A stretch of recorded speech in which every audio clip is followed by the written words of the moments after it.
Hadis sebagai sumber metodologi hukum Islam. Al-hadis merupakan salah satu sumber utama dalam metodologi hukum Islam fikih setelah Al-Quran dan hadis.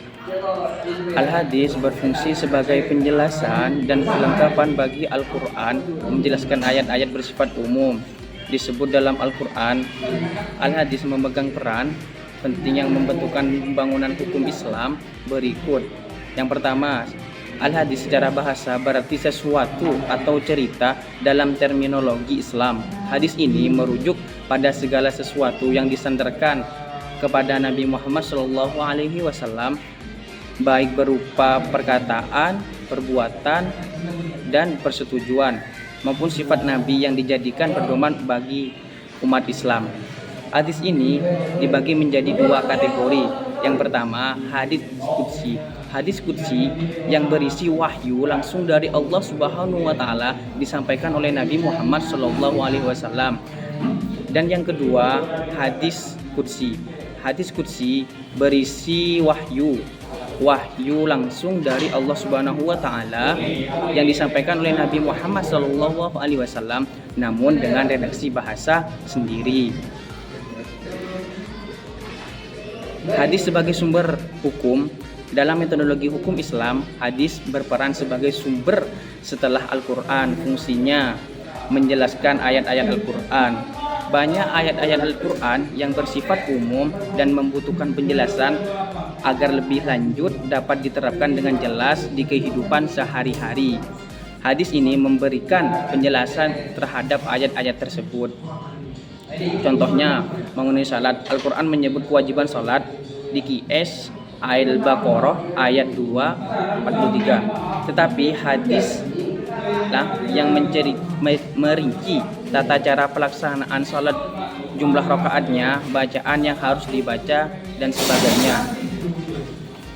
Selanjutnya, menetapkan hukum baru. Terkadang Al-Quran tidak secara rinci mengatur suatu masalah tertentu dan Nabi Muhammad SAW memberikan ketetapan hukum yang menjadi pedoman.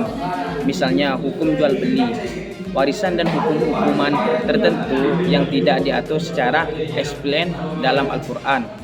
Contohnya dalam hadis tentang hukum pemotongan tangan bagi pencuri yang diatur dalam hadis tanpa rincian serupa dalam Al-Quran.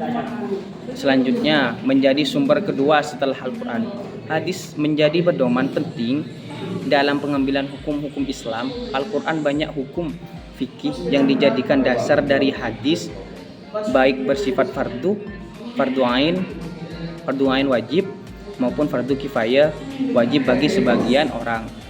Hadis juga memberikan tafsiran terhadap hukum-hukum tertentu yang bersifat umum dalam Al-Quran. 3. Metodologi mengenai hadis dan hukum Islam. Mengenai metodologi hukum Islam, ada beberapa metodologi dalam penilaian dan penggunaan bahasa.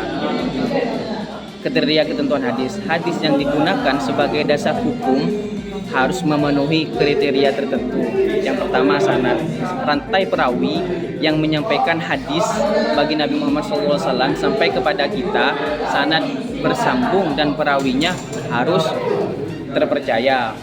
Matan isi isu kata teks dari hadis tersebut. Hadis berupa bebas dan kontribusi dalam kesalahan yang jelas. Hadis dibagi menjadi beberapa kategori dan kategorinya.